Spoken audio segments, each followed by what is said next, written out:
of you are in different parts of the country. Thanks for joining our Fundamentals of Spectrum Analysis webinar. So let me go over a brief agenda. So we will be talking about just some differences between the time and frequency domain and their relationship. Then we'll spend some time on defining power and noise and talking about that. Then we'll discuss the different types of spectrum analyzers and their architecture and some of the implications in measurements from those architectures. And then we'll spend some time on spectrum analyzer specifications, and then finally end by discussing some useful options that are sometimes add-ons to spectrum analyzers. So just FYI, the typical tools that are used by RF engineers vary widely, and everywhere from power meters to spectrum analyzers to oscilloscopes and so on and so forth.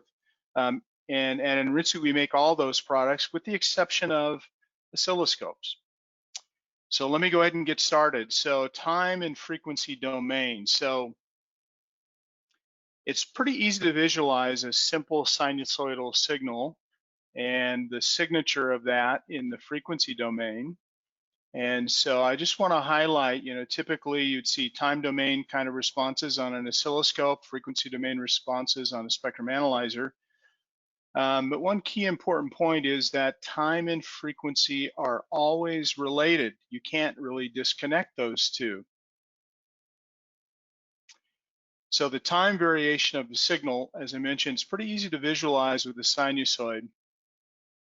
But minor complexities in that sinusoid can be very difficult to visualize, and so the spectrum analyzer can help you do that. So if we add just a couple simple changes, a couple simple sinusoids to a signal, it changes it pretty dramatically.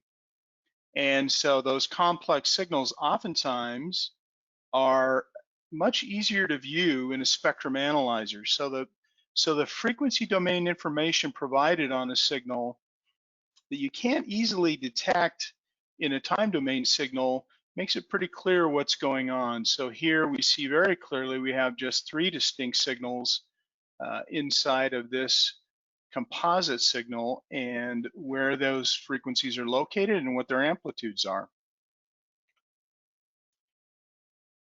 So each frequency component is displayed in the frequency domain, obviously.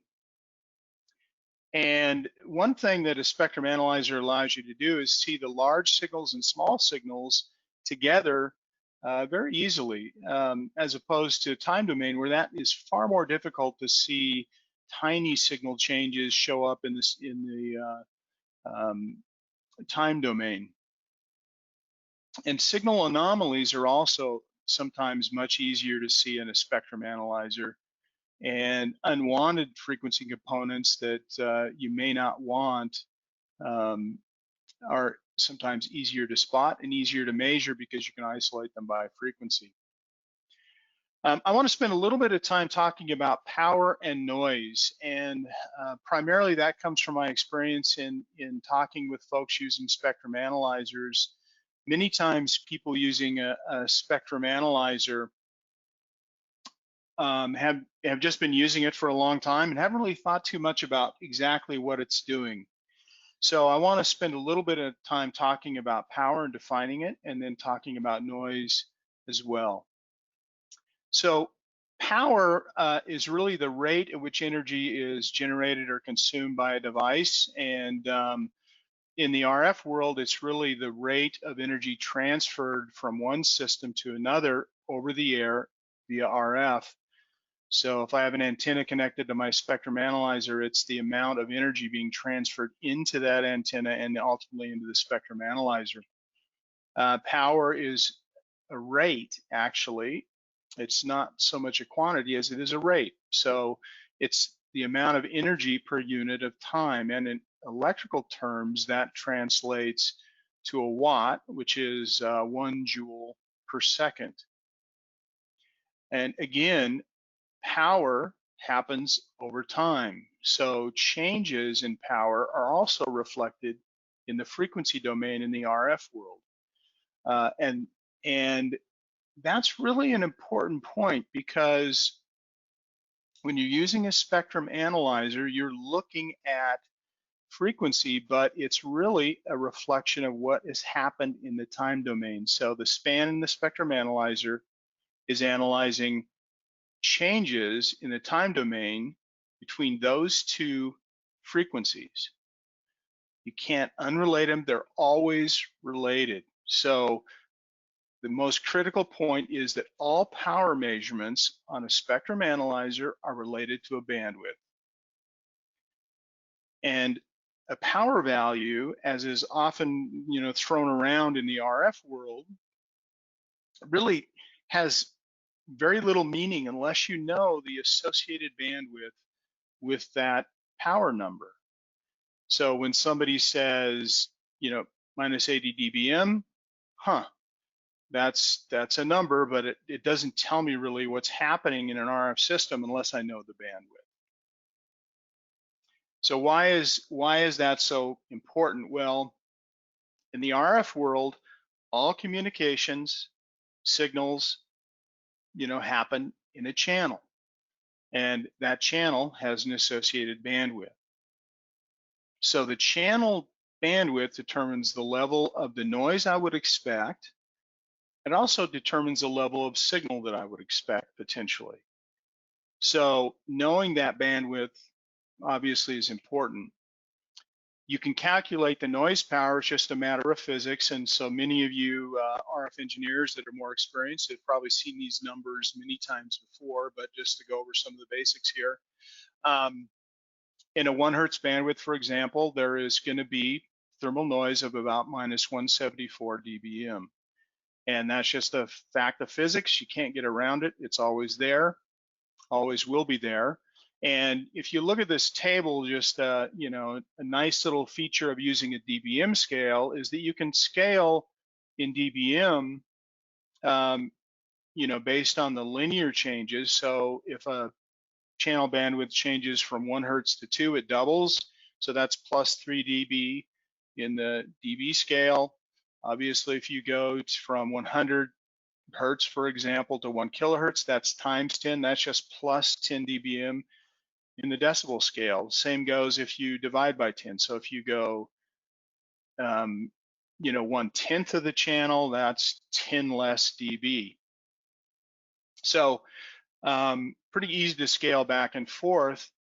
This table shows some common channel bandwidths that are used in the industry in communications, so land mobile radio.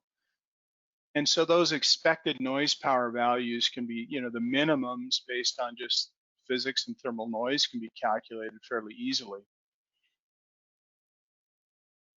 So if you want to calculate thermal noise, came up with by a guy named Boltzmann, and it's simply in dB or dBm 10 log 1000 times kTb, where K is Boltzmann's constant, temperature is in Kelvin, which is centigrade plus 273, and B is bandwidth in hertz. So you can use that simple formula to calculate the amount of noise you'd expect in just about any channel. So back to my original point that bandwidth is important. If you look at a spectrum analyzer, and you look at the level being displayed on the spectrum analyzer, and you go, well, is that good or is it bad?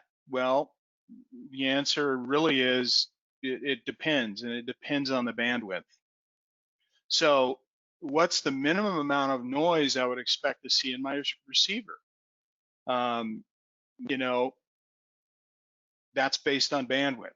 So unless I know the bandwidth and the conditions under which I'm making the measurement, I really can't discern whether this is a good measurement or a bad measurement.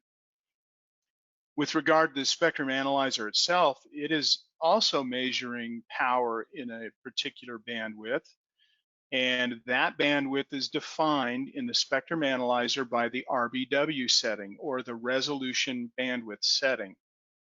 So in this case, I'm looking at a 30 hertz bandwidth, and so is that or isn't that what I would expect in a that level what I would expect to see in a 30 hertz bandwidth.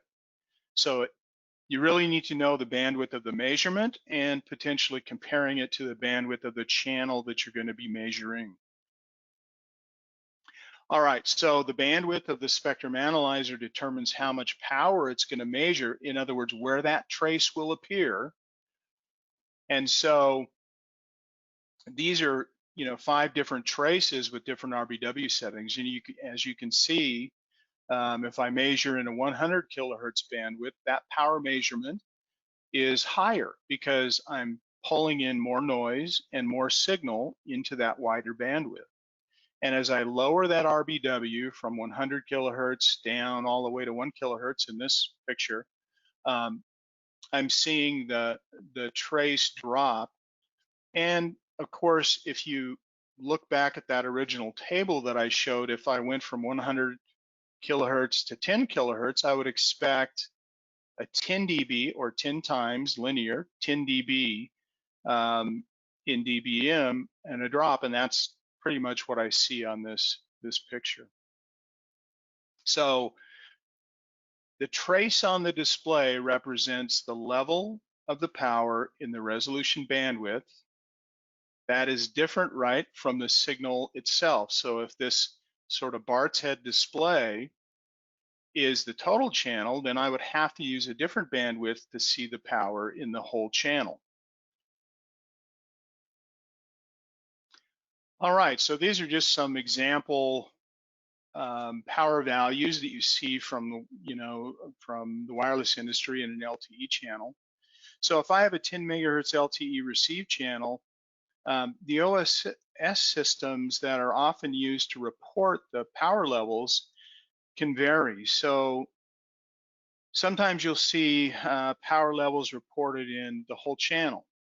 So the minimum power level I would expect to see in the whole channel would be minus 104 dBm. Well, in reality, my receiver is going to add a little bit of noise, and I just use a rule of thumb of about 3 dB for a good quality receiver. So for the whole channel, I would expect to see a noise level of about minus 101 dBm. But LTE actually communicates in smaller chunks or in smaller bandwidths in what are called resource blocks, and those are 180 kilohertz wide. So if my report is giving me resource block power, then the minimum power level and the associated after receiver level would probably be about minus 118 dBm. And then some OSS systems and some, depending on the vendor, report in blocks of resource blocks. So multiple resource blocks. And so if I were to say the report is 5 resource blocks, then the amount of power that I would expect to see after my receiver noise would be about minus 111 dBm. And I bring this up because often in the RF world, I'll get numbers and not really be able to relate those to anything that's meaningful because I don't know the bandwidth. So it really behooves you, if you're looking at those numbers, to understand what is the bandwidth with which that measurement is being made.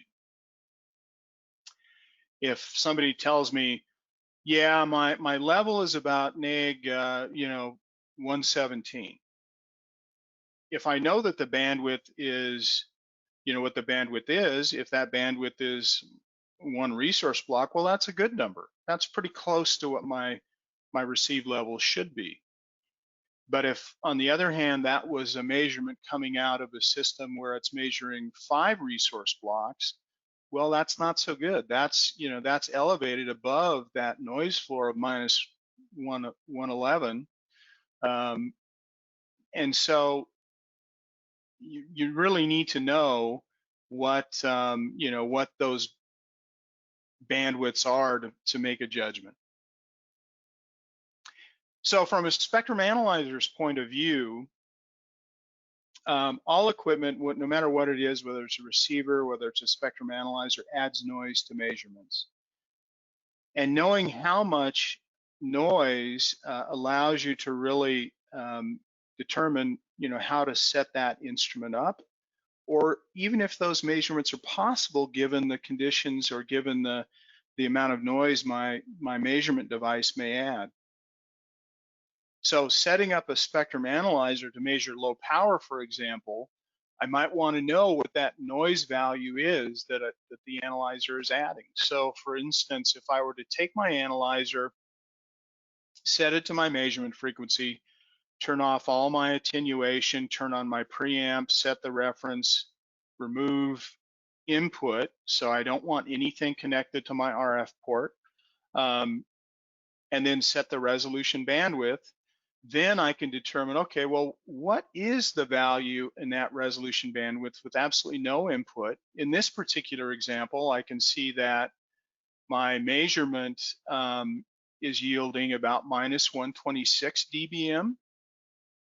What I would expect if I were to do a KTB calculation is that value in that 10 kilohertz bandwidth minimum would be about minus 134 dBm. So that means that the analyzer is adding about 8 dB of noise above the thermal threshold to my measurement. And so knowing that number allows me to set the resolution bandwidth so I can measure powers lower or higher than, you know, the associated receiver level potentially that I'm trying to measure, or whatever signal level it is that I'm trying to measure. All right, well, let's jump into the different types of spectrum analyzers, and we'll talk a little bit about what their architectures are and how those architectures work and how they then also impact or some of the advantages and disadvantages of the different architectures that are available out there. We'll first talk about swept or superheterodyne spectrum analyzers, which essentially sweep across the frequency of interest and you know, measure the level of those signals coming in at the particular frequencies that are being measured. And these are the most commonly used, or have been the most commonly used analyzers in the past. So the very first analyzers right out of the gate were swept spectrum analyzers. Then we'll talk about FFT analyzers and how they convert signals into their digital format for analysis, and you know, a little bit about you know some of the advantages and disadvantages. You know, their bandwidth can be somewhat limited in terms of single sweep. And also one disadvantage is they're generally a little bit more expensive. And then we'll talk about real-time analyzers. These analyzers typically capture waveforms in memory and solely use FFTs to analyze that waveform, and they're fast. They often, as the name implies, do it in real time, so they're constantly displaying. Again, bandwidth can be somewhat limited for a single FFT, and these are the most expensive analyzers to implement. Obviously, the cost of all the computing hardware, et cetera, and the speed with which they have to process makes them a little bit more expensive. All right, so superheterodyne spectrum analyzer architecture. So starting, if you look at this block diagram, usually on the very front end of a swept analyzer, or any analyzer for that matter, is some attenuators that can be kicked in and out, and a preamp that can be kicked in or turned on or off. And then there's usually some filtering to get rid of higher frequency components that you don't want to have show up in your mixer. That signal is then mixed with a local oscillator. We'll talk a little bit more about the output of that, what that mixer results in, but ultimately it creates an image, and that image is at a lower frequency or intermediate frequency that can be processed more easily by various hardware bits. And ultimately that intermediate frequency signal image is put through an amplifier to adjust levels. It's then filtered so that the power in that filter's bandwidth can be measured, and then the level is detected and ultimately then displayed. The display is in sync with the local oscillator, so the analyzer knows where to put that level on the trace, or where, horizontally at what frequency to show that level. So we'll talk a little bit more about the pieces and some of the implications of the various pieces in terms of measurement. But I also just want to mention, I thought it was kind of interesting, the swept analyzer heterodyne circuit, originally called supersonic heterodyne, was invented by a guy named Edward Armstrong over 100 years ago. And 100 years ago today, he sold the patent to, I think, RCA, and for roughly the equivalent of over $3 million in today's dollars. So one little invention we've been using for over 100 years, pretty interesting. All right, so let's talk about that RF input section. So the input attenuator and preamp are really there to create an optimal level for what the mixer is going to see. So kind of like a digital camera, if you point it at the sun and press the shutter, you overload the sensor in that thing, and all you're going to get is white. So the mixer, just like your digital camera, has to have the right levels in order for it to make a measurement. And so if you overdrive the mixer, it creates all kinds of unwanted signal artifacts that get passed on to the IF section where the signal is measured.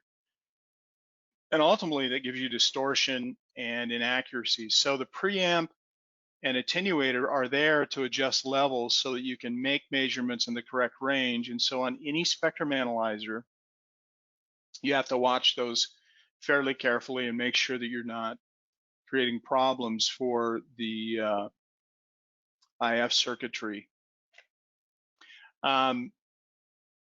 The low pass filter helps reduce some of the out of band spurious emissions as well. So on your spectrum analyzer, if you're measuring in one area and you've got a much higher frequency power coming in, that power will create distortion that will potentially show up inside these lower frequencies. So oftentimes there's a low pass, get rid of all that stuff above so that I don't see that ultimately inside of my mixer. The preamp, if needed, also helps reduce noise significantly, but it also increases the chances of overdriving the mixer. Not only that, you can overdrive the preamp potentially, and the preamp will go into compression. And when an amplifier begins to compress, then it also begins to create spurious emissions. So preamps are very sensitive, so often you're going to shut it off in some situations where you've got a lot of power. So one question I've gotten a lot in the past is, well, how come the noise floor drops when I turn on the preamp? Why does it reduce the noise that the analyzer can measure? Well, as it turns out, the noise in any system is really just the noise contribution of each block within that system. So the noise figure of section 1 in my diagram here, section 2, section 3, section 4, you could just add up and that's the total noise of the system. Well, I won't go into the details, but if you wanted to calculate the total noise of a system, this is the formula to do it. And one thing you'll notice is the first term, the amount of noise in the first section is always present. So if you have a low noise preamp that adds just a little bit of noise, if that preamp has a lot of gain, that gain shows up in the denominator of every single factor later on. So every term in here after the first one can potentially have a very large denominator, making all of the the second and following terms fractional. In essence, a high gain preamp at the beginning reduces the noise contribution of all the following sections of the circuit.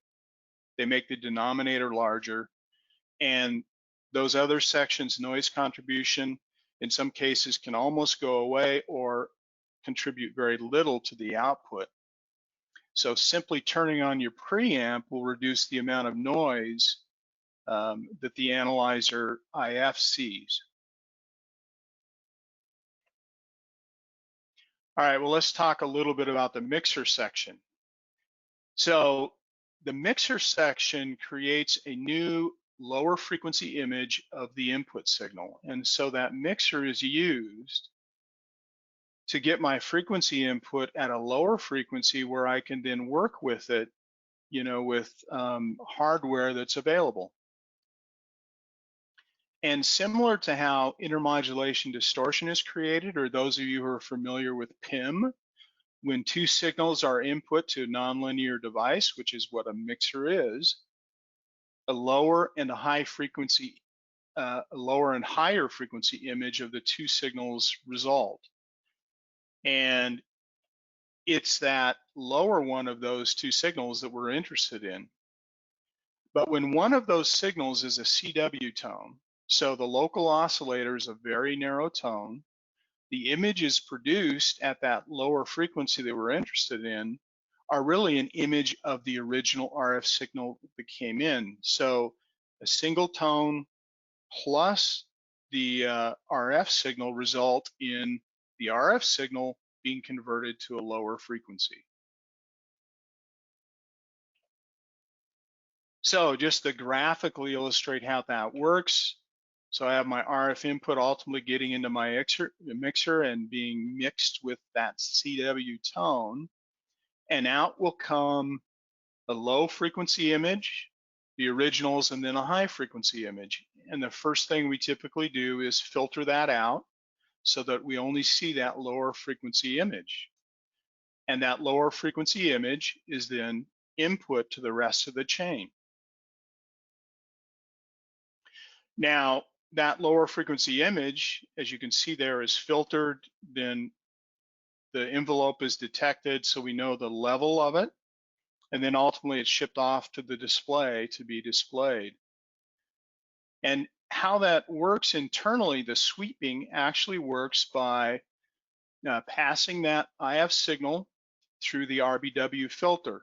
So if you were to look at those two original signals, and now we're passing the signal through that little tiny filter section and measuring the power in that filter section or on the other side of that filter. So we're looking at just one small portion of that IF signal. And as an FYI, the RBW filter in a swept spectrum analyzer is a physical circuit. It's a physical filter on a board. And so those filters we have limited choices on. And I'm sure you've noticed if you change the RBW in a spectrum analyzer, what you will see are choices, 1 hertz, 3 hertz, 10 hertz.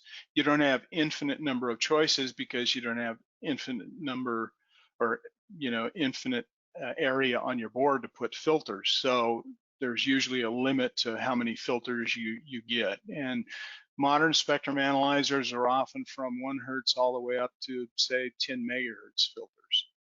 And they're usually stepped in increments of 1 or 3. So it's going to be 1, 3, 10, 30, 100, 300, etc. All right, well, after we process the first portion of the signal that's now in the IF, then the LO frequency is changed slightly so that we can see the next portion of the signal. So as we move the LO closer to the original RF signal, it moves the image closer to the original RF. Because the filter is fixed, we now see a different part of the IF signal. And the LO continues to be swept through the entire range or span that I've set up on my instrument. And so I get consecutively, next portion of the signal that's being input on the RF.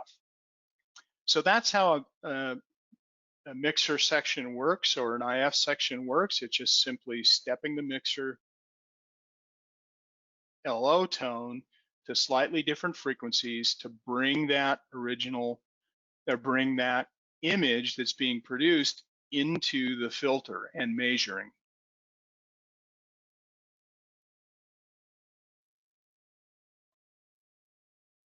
Okay, well, swept spectrum analyzers, what are some of the advantages? Well, one advantage is because this is purely an RF process, you know, and if we get really good hardware and really tight, you know, limits on that hardware and spend, you know, good money on it, we can get very, very good dynamic ranges. In other words, I have the ability to see very, very small signals, especially if I use very narrow RBWs in the presence of large signals. So good dynamic range.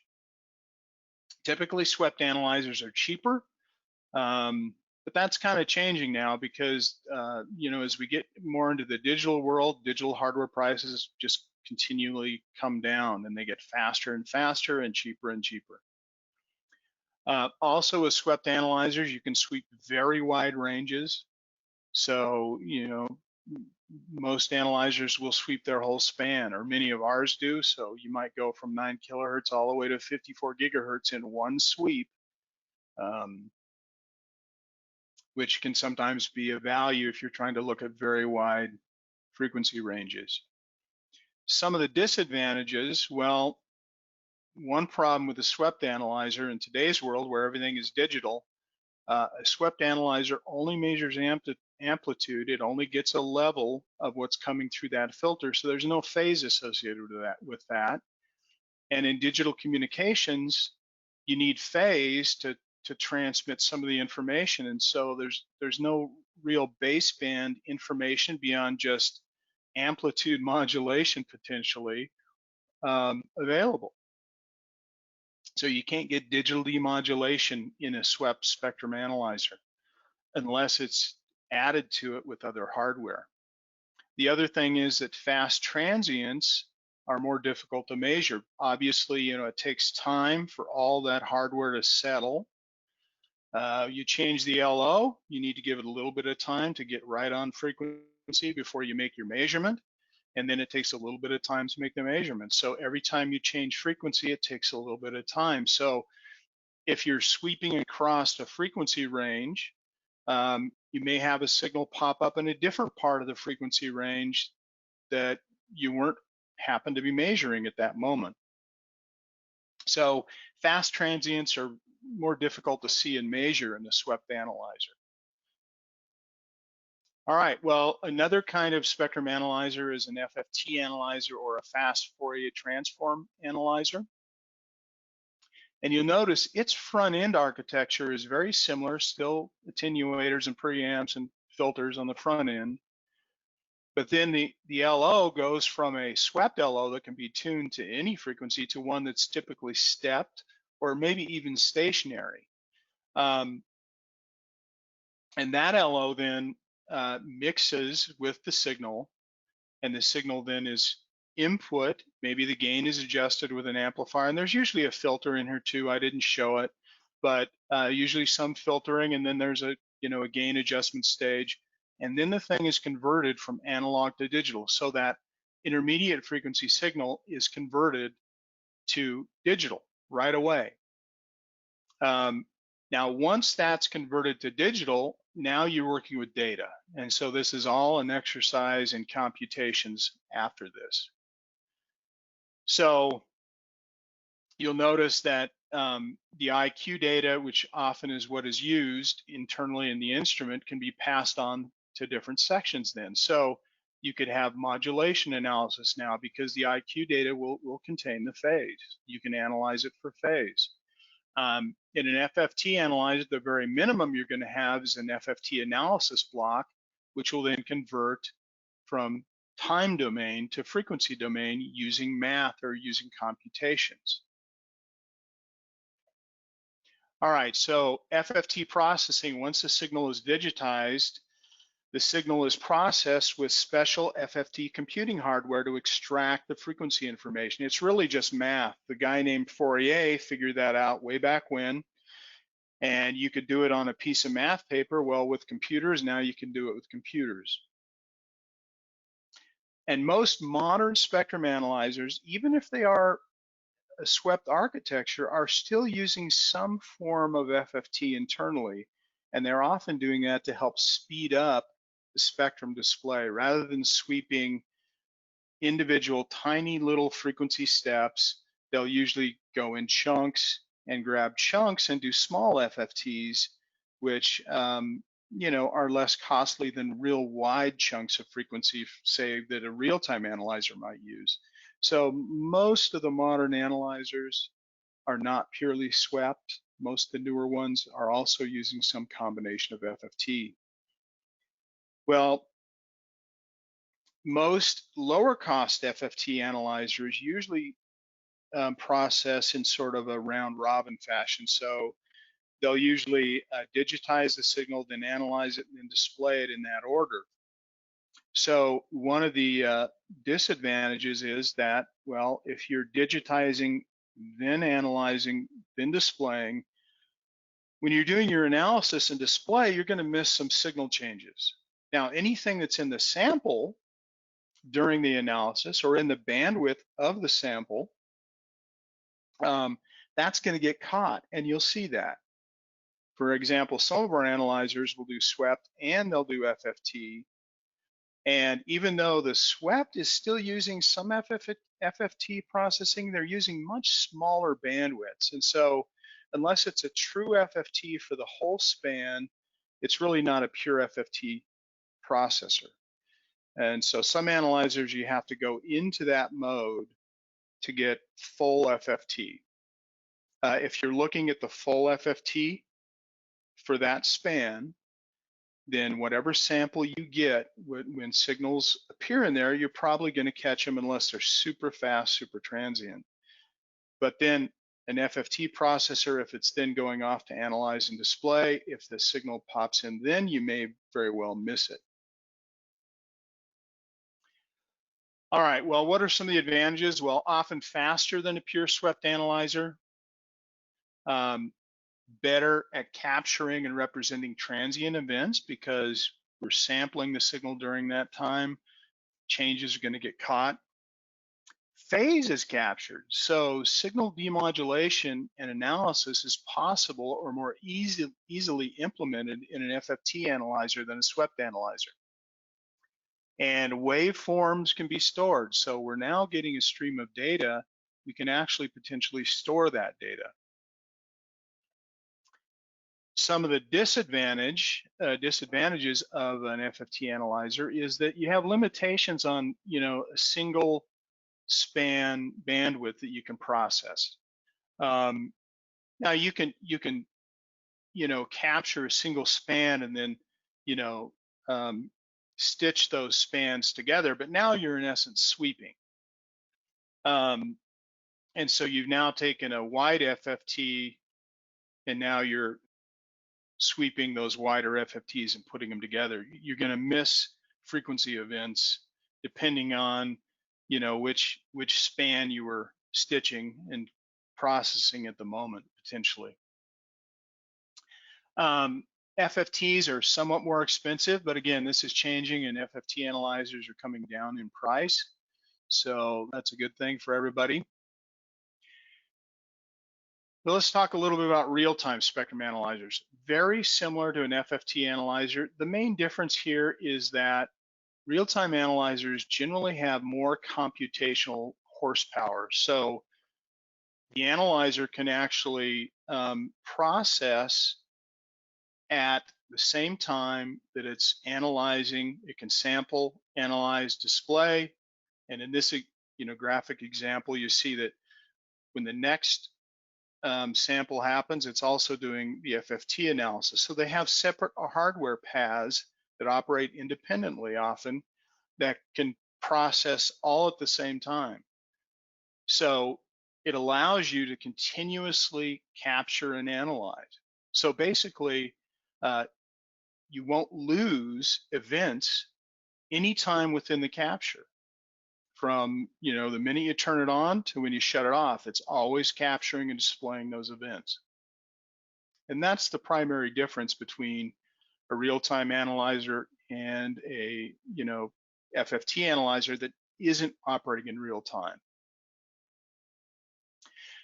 Well, some of the key implications regarding the hardware advantages, they're fast. Real-time analyzers just scream along. You know, you can capture events down in the nanoseconds easily. Again, like an FFT phase is captured. So digital demodulation is more easily implemented. And with a real-time analyzer, oftentimes you can get nonstop IQ data, which that allows you to do processing that you couldn't do otherwise if you have the horsepower to do it. If I go back a few slides here, you'll notice here at the bottom of my display, I have this color display. And so, you know, you can pump that stream of IQ data into a power density display. So what this display is actually telling us is not only how much power did we have at a particular frequency, but within that frequency bandwidth, or RBW, how much time did the signal actually spend at a particular power level? So in this example, the red indicates it's spending more time at that level than, say, the yellow or the green or the light blue or the dark blue. So it allows you to see characteristics of a signal that you couldn't see with a regular spectrum analyzer. I can begin to see signals inside a signal, so to speak, or I can see signals that are underneath the total power of my signal. So very useful for really trying to figure out what's going on with the signal, or for things like hunting for interference and so on and so forth. All right, well, some of the disadvantages, real-time analyzers are obviously the most expensive because you've got all this expensive and, you know, high-end computational hardware doing, you know, FFT processing and so forth. Sometimes in a real-time analyzer or an FFT analyzer, dynamic range can be a challenge due to the fact that the signal is being digitized. That's starting to decrease. You know, over the years, as these analyzers have come along, we've added more and more hardware processing, and so you can overcome some of those challenges we've had prior. So these things are getting better and changing as, you know, as time goes on. And then there's also potential inaccuracies in an FFT or due to FFT windowing. So we'll talk about these last two bullet points here in more detail. So the dynamic range challenges with a real-time analyzer come from the fact that we're digitizing the signal. Now, I've exaggerated the problem here, and I'm saying I'm using only 2 bits to digitize my signal. So with 2 bits, I only really have 4 signal states or amplitudes I can represent. And again, this is an exaggeration. There's no FFT analyzers with only 2 bits, but this gives you an idea of how the problem happens. Only 2 bits because I only have that very little amount of resolution that I can communicate. Then that translates to my high signal here being pegged to a 1-1, and the very low signal being pegged to 0. So what comes out of the digital version of this is just a single signal whose amplitude is a little bit off, and I don't even see this smaller signal. Well, the way you get around that is you add more bits, right? So 16 bits is 65,000 some odd values, 32 bits, 4 billion values, right? So as processing power has come up, this has started to go away because we can use many more bits and we can process those bits effectively with faster and faster hardware in the instrument. All right. So let me talk just briefly about the FFT windowing issue. So when you take a sample, so here I have an input signal, which is just a CW tone to illustrate this issue. When you take that sample frame, you have to start it and stop it in a particular time. Well, because the samples are jammed together, one sample after the next, if you were to make the assumption that every sample starts and stops at the same level in this particular CW signal, you'll notice what happens is I have a discontinuity right at the edge of my sample. And that discontinuity, that spike that immediately changes direction, it's like a sharp point, goes up and immediately comes back down.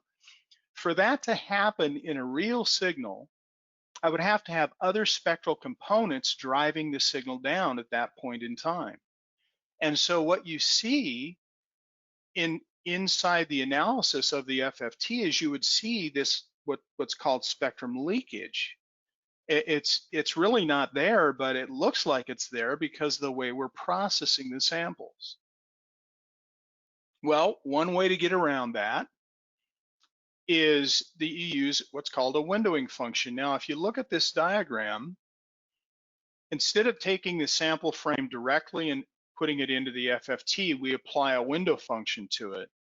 That window function, if you use it as a multiplier, where the edges of the window function are 0, you essentially take the sample at the edges and you devalue them. You turn those into 0 essentially. And so this particular windowing function, as you can see, ends up with data that only shows kind of what's happening in the middle of the sample. And that has the effect of cleaning up that discontinuity that happens at the edge. But, well, what will happen if I had some event actually happen at the edge that I needed to capture to represent the signal accurately? Well, then that would be a problem. I've now swapped one level of distortion for another. So to overcome the windowing function problem, windows are often overlapped. So now you can see here, if I overlap these windows or these samples using this windowing function, if I have a discontinuity at the edge, I can then bring that back by overlapping my samples. And so that's usually what's done, is oversampling. And that oversampling helps me eliminate or bring back the signal in the area where I discounted it at the edge of each sample. We have a white paper that talks in a lot more detail about that. If you want to go to our website and download it, it's a good read if you're interested in how FFTs are processed. All right, well, let's talk about some important, spectrum analyzer specifications. The first one, and it's almost even too simple to talk about, but it's worth doing based on the number of calls that I get with blown front ends. Analyzers all have a maximum input. They're very sensitive devices, so make sure you understand what that maximum input value is. Sometimes the calls I get are like, well, I was trying to measure the signal. How strong is it? Well, it was 27.5 dBm, I thought. Well, you're getting awfully close. If it were 30 dBm as your maximum value, you really shouldn't try to make measurements close to that value if you can avoid it. You're just asking for trouble. One other point, these things do have DC limitations as well, not just RF power level issues. You need to look at the DC values that you shouldn't exceed as well. All right, well, let's talk about displayed average noise level, or DANL as it's called. DANL essentially indicates how low you can go with the analyzer to measure very weak signals if you need to analyze very weak signals. As we noted before, the DANL can be changed with the RBW and preamp. So if I go to a very narrow RBW, turn on my preamp, I'm going to achieve my best DANL. And one note about this, if you're out trying to measure signals that are very low levels, say when you're interference hunting, for example, DANL is a critical spec, because let's say I was measuring a signal from 100 feet away and I could see it on my analyzer when my analyzer was set to have a DANL of about -120 dBm. Well, if I could lower that DANL by 6 more dB, say down to minus 126, I could see that signal from twice as far away. So now I can see it from 200 feet. If I could lower my DANL another 6 dB to minus 132 dBm, I could now see it from 400 feet away. So you can imagine how much easier it is to find interference if you're operating at a DANL of, say, minus 148 versus minus 120. And in some cases, interference hunting, I'd have to trip over a signal if my DANL was up, at minus 110, for example. It's just very difficult to find signals that are impacting sensitive receivers unless I push that DANL down as far as I can, and you do that with very narrow RBWs and the preamp turned on and the attenuation turned off. But ultimately, the bottom line is, as far as how low in DANL I can go, is the noise contribution of my spectrum analyzer, and that's going to be the limiting factor. Good spectrum analyzers, especially portable ones, are going to be anywhere from 8 to 10 dB typical in terms of their general operation. It varies by frequency and it can vary by settings somewhat too, but that's a good typical for a portable analyzer. And ultimately, the DANL also has to be usable. And when I say usable, it means when I have very narrow RBWs, if my sweeps are wide, the sweep is going to be slow. So is it fast enough at the narrow RBWs I want to use? And I can sometimes get there by narrowing span. So having a very fast analyzer is very helpful to make that DANL specification usable. And there is, the best way to do that is just put in the settings and see what it does. All right, dynamic range, that's another very important spec. And again, that's the ability to see small signals in the presence of larger signals. So if I'm trying to make measurements in an area where there's a lot of strong signals, I want good dynamic range. The dynamic range is related really to 4 different typical spectrum analyzer specifications. And that's average noise, the residual spurious components, and distortion due to both harmonics and intermodulation that are created inside the instrument. The bottom line is the dynamic range I can achieve is based on can I make measurements where these 4 things don't raise my noise floor above where I want to measure? So individually, you can look at those on a spec sheet and get a feel for the instrument. Some manufacturers, we typically do, we also call out what the dynamic range actually is. If you're looking at a spec and it doesn't show that, then you kind of have to look at each one of these individually. So one spec that you'll see is compression point. And compression point is essentially when the instrument starts to distort or take the signal that it's getting input and the output begins to drop based on you just won't take any more input. So that's compression. And when an amplifier or a mixer or whatever starts to compress, it starts to add harmonics and intermodulation, and they become a significant issue. So bottom line, look at that spec and try to keep the analyzer, if it has this spec, out of that area. Harmonic distortion, that indicates what happens when you inject a signal. All electronics typically will add harmonics at some level. And at what level do those things, become a problem? So the preamp, we try to put in as linear a preamp as we can get. But a mixer, for example, is a nonlinear device by definition. So it's going to typically generate harmonics. Now those harmonics are typically under control pretty well if you use the mixer within the range that you're supposed to. So they generally don't impact the measurement and they can be filtered out. But if you overdrive the mixer, the instrument is going to raise those harmonics up, those second, third harmonic up, and they then can mix again with the other things in the instrument and start to create problems. So bottom line is, make sure the mixer isn't overloaded. These specs are all given with, the mixer level at which the spec was created. And so if you keep close to that level at the mixer, you're going to be in pretty good shape.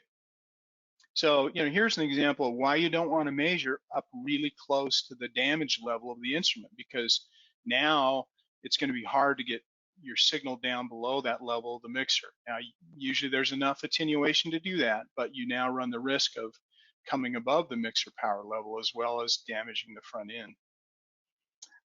One thing about it, the second harmonic and third harmonic increase at a faster rate than the actual fundamental signal. So it's like you go over an edge and all of a sudden now they just multiply out of control. So even if you thought the power was one level, if it has quick bursts, then sometimes those harmonics will increase at a very fast rate. Second harmonic twice as fast, third harmonic 3 times as fast. The other issue is intermodulation distortion. So if you have more than one frequency coming in, which you almost always do in the front end spectrum analyzer, you end up with intermodulation distortion. So F1 and F2 in this example create little side signals, and those signals then get into the system and create distortion and problems. The TOI measurement or a spec on most analyzers, it gives you kind of an indirect measurement. It's not direct because you typically can't get to that level on the instrument, but everything compresses too much before you get there. So it's more of a theoretical calculation, and it's essentially a level, a level of merit. The intermods on intermodulation distortion, the signals below and above my 2 fundamentals, they come on very fast as well, so 3x. So considerations for the RF input. Well, input power. Keep input power to the mixer in the linear range and your mixer is going to be happy. You're not going to end up with a lot of spurious emissions. You can do everything in your electrical engineering design handbook to try and reduce that, but in the end, if you get too much power, it's just going to create problems. So make sure your attenuators and your preamps are set accordingly and your distortion will be minimized. The IF for best dynamic range, you can use lower RBWs. Lower RBW passes less noise, onto the measurement devices. So if you're using narrow RBWs, you're going to see a flatter measurement. So if you can get away with it, use smaller RBWs if it's not, impacting the speed. All right, RTSA, one spec on RTSA is the probability of intercept. And that probability of intercept, I hope it didn't cut out there. No, you're still there. All right, well, the probability of intercept indicates at what point you can make 100% power accuracy measurements. In other words, the signal of a certain duration is going to show accurately on the display, and that's what probability of intercept represents. That's often now in the microsecond range. That doesn't mean you can't detect signals below a certain level, but the minimum detectable signal duration can be even much shorter, even in the nanosecond range. You may not get 100% accuracy, but you'll still be able to see it. All right, just some quick options, and then hopefully we'll have some time for questions. Tracking generators. Well, that allows the signal analyzer to output a signal in sync with what it's measuring. So you can put a signal through a device and measure the amplitude on the other end. It's not a VNA, it's amplitude only, but it has the ability to, say, measure a filter bandwidth, something like that. Very good dynamic range, so, and high isolation between the ports, so you can do things like measure BDAs as well. Zero span's a good option because now I can set the LO at a fixed frequency and look at the time domain signature. Sometimes very useful depending on the measurements I'm making. And then finally, signal analysis. Very similar architecture to an FFT, so often it's just a software upgrade for an FFT analyzer. If you have a swept analyzer, it's going to require different hardware typically. Allows the capture of amplitude and phase, so you can do demod analysis and so forth. If you're talking about a real-time analyzer, one available option oftentimes is IQ capture or streaming, which allows you to take all that IQ data and get it into a file or stream it into a storage device and do all kinds of crazy post-processing, which allows you to really drill into what's maybe going on with a circuit or a device. All right, streaming, last thing I'll note is streaming depends on the connection type. So obviously, some of our devices you can stream at slow rates through Ethernet, but maybe through a bus, very high speed rates. All right, well, I think I'm out of time already, so I'm going to stop there and hopefully be able to answer a few questions. Thank you, Roy. Okay, I do have a couple questions for you. All right. First one, when using the S412E to measure coverage in a public safety BDA install, which gives a signal reading that more closely approximates how the handheld radio sees the signal? Regular spec and mode or using channel power settings? Well, oftentimes I would say if you're measuring, if you want to know how much power is actually in the signal, if your RBW setting is narrower than the channel, then what you're looking at on the spec end is a level that doesn't represent the power in the channel. You would normally make a channel power measurement so that that channel represents the amount of power, actually being received. The other thing I would add on the S412E, you can demod the signal. If you have multipath or other kinds of issues, you're not going to really see those in the spectrum analyzer. You see those by demodulating the signal. So often power and my signal to noise ratio measurement, depending on the technology, will help me do that. And to get signal to noise, often you have to demodulate. So you might consider using demodulation as well, or potentially channel power I would probably use to get an accurate power measurement. Hopefully that helps. If not, my email's here, ping me and I'll be happy to answer more detail. Thank you. Next question is, what is full FFT? Is that called in terms or short time DFT? Okay, say that one more time. What is full FFT? Okay. Is that called in terms of short time DFT?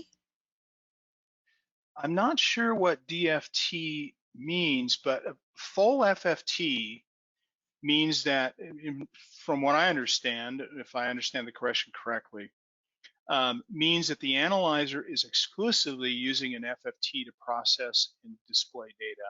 It's not using any swept architecture whatsoever. So the LO is located at a certain spot and there it sits.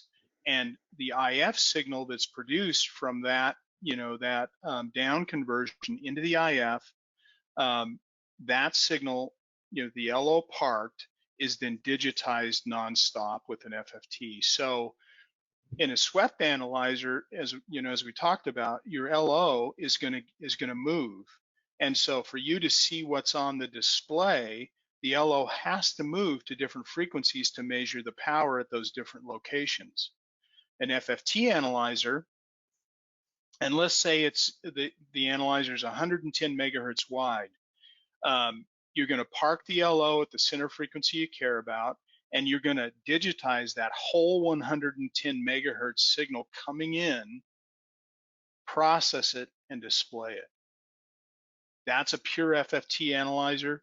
Swept analyzer is going to do chunks or actually sweep. Hopefully that helps. Again, if not, shoot me an email. There you go. Okay, next one. I've seen specs on amplifiers using 3 dB compression spec. Is there a reason why, and how would you look on the Spectrum Analyzer? Yeah, well, you can use a spectrum analyzer to measure compression. You obviously have to be careful that you don't take the analyzer into compression at the same time. So you want to know what ranges. But essentially what you're doing is you're looking at when the input value starts to not be reflected on the output. And when that happens, you'll begin to see those artifacts show up, or those additional frequencies show up, because the amplifier is now nonlinear. The 1 dB spec is typically used for amplifiers that are pretty linear. Sometimes worse specs are used, like 3 dB maybe, for a nonlinear amplifier.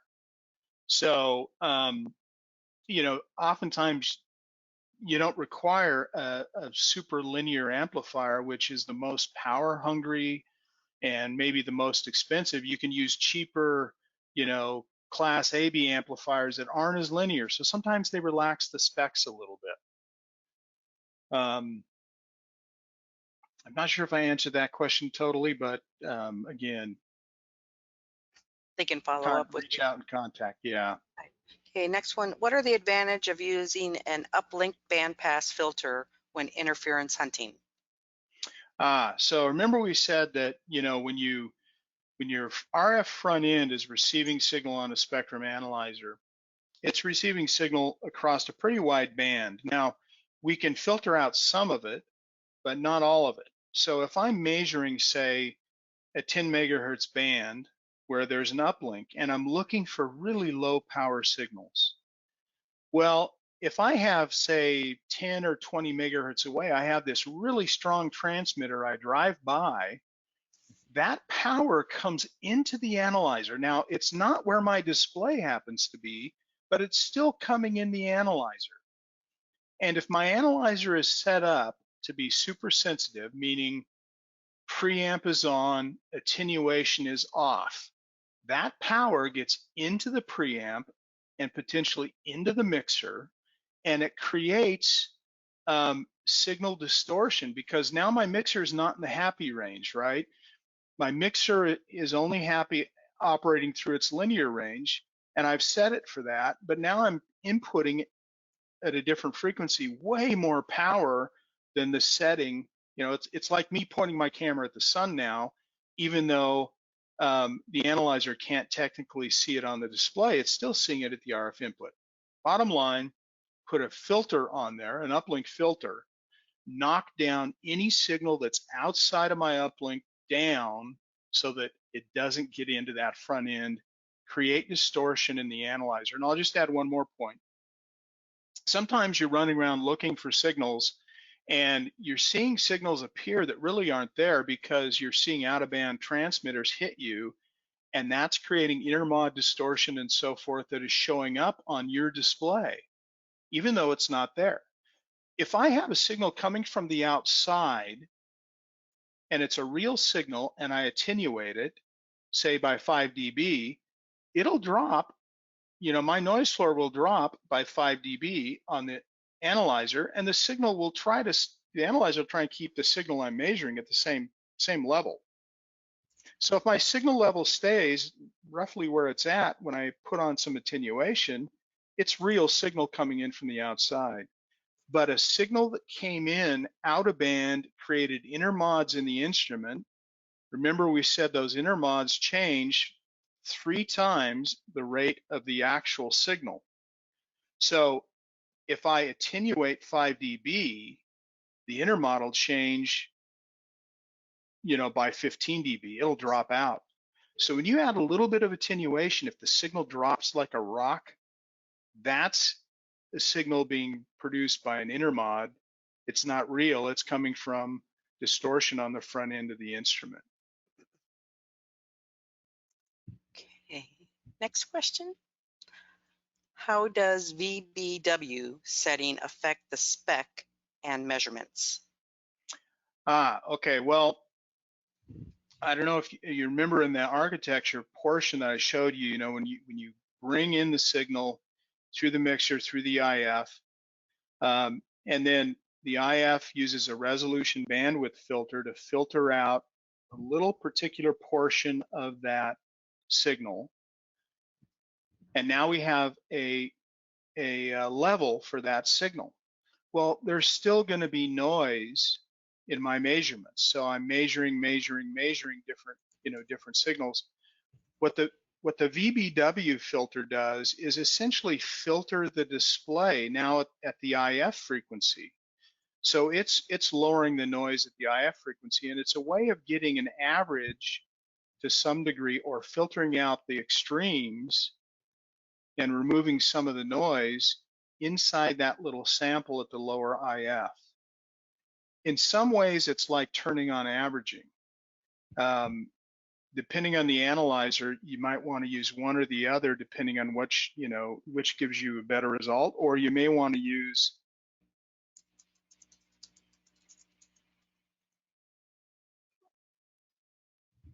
the VBW to just settle down the display, so you're not seeing, as extreme fluctuations. And oftentimes at narrow RBWs, it doesn't matter so much. It's when you get wider RBWs with more noise power in them that you might want to crank up the VBW to get a more normalized display, or a more averaging, so to speak. Okay, I have two more for you before we run out of time. RTSA can process many thousands of spectrum per second, but a visually perspectable is update rate about 30 frames per second. Therefore, how does the RTSA work? So, you take a sample, and in that sample you have, potentially gazillions, right, for lack of a more technical term, of fluctuations. And so as you mentioned, your eye really can't follow all those. So most of the time, once you go beyond about 20 display updates per second, it's almost meaningless because your eye can't follow it. So what happens is the analyzers will often show, say, 20, like one of our real-time analyzers shows about 20 updates a second. And what we do is use persistence. So persistence, kind of like the old scopes, you had an electron beam go across the phosphorus display, and the phosphor would light up and then fade slowly. Persistence is a digital version of the same kind of thing. So if new data does not come in over the top of where the signal was, we fade the signal slowly using persistence so that your eye can capture it. So if I have something move across the screen very quickly, I can then show that fading more slowly, maybe for a whole second, and my eye will then trail it. I can see it, as opposed to just blapping up something and it's gone. I now see the trail. I call it the dust trails, kind of like the comet trail.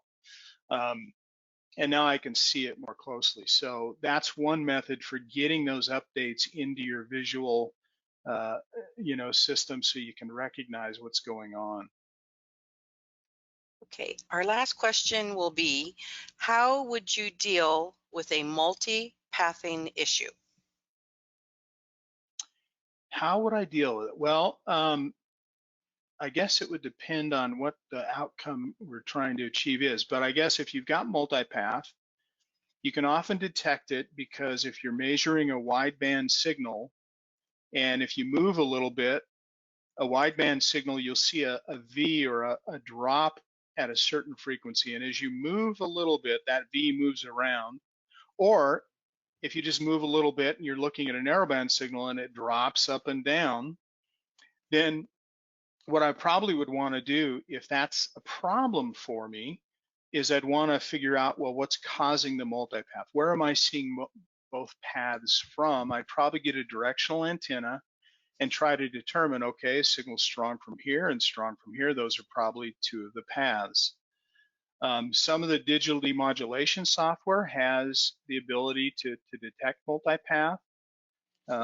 In other words, I'm receiving some signals out of time from when I'm seeing them on a different path. And there's really only one way to deal with that, and that is either get a directional antenna or get an architecture that supports multipath, meaning it can measure both. So I guess that's really going to depend on what my final goal is on trying to deal with the multipath, meaning what does deal with mean? So email me and I'd be happy to try and answer that if I have a little more detail. Wonderful. Thank you so much, Roy, for all the answers there. So this will conclude our presentation. And a final note, on behalf of Ann Ritsu and our presenter, thank you all for your time and joining us today. This concludes our webinar. Thank you. Goodbye. Thank you.